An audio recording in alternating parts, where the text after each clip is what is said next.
এই যে ফারুকের আজকে ওর উপদেশটা চলে গেছে, আজকে ওর উপদেশটা চলে ওই জায়গায় মাহতাব স্যারকে দিয়েছে।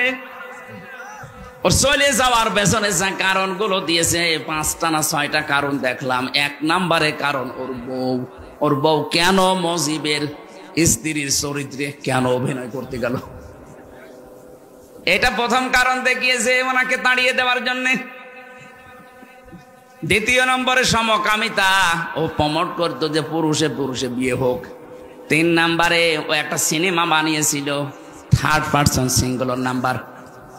আপনারা তো এসব জগতে নেই, আপনারা আল্লাহর ওলি মানুষ সব নাকি?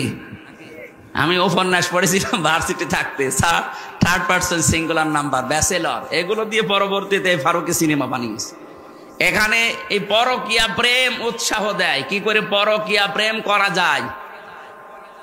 আপনি কি নাউজুবিল্লাহ বলবেন না সুবহানাল্লাহ?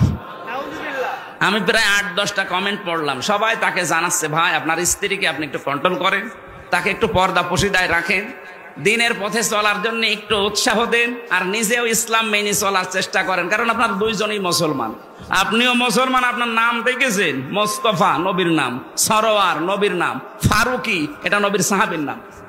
এত সুন্দর সুন্দর নাম সব এক জায়গায় করে নাম নিলেন, আর এনার নাম নায়কের নাম। কথা বলে না কেন?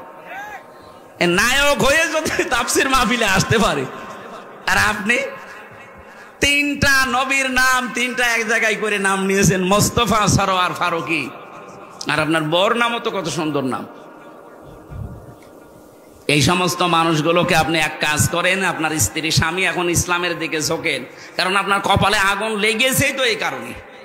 আপনি ইসলামের বাইরে চলে যাচ্ছিলেন, এখন এদিকে আসেন, উৎসাহ দেন, একটু দিন মেনে চলেন, পরবর্তীতে যদি জাতি চায় আপনাকে আবার এই জায়গায় নিয়ে আসবে।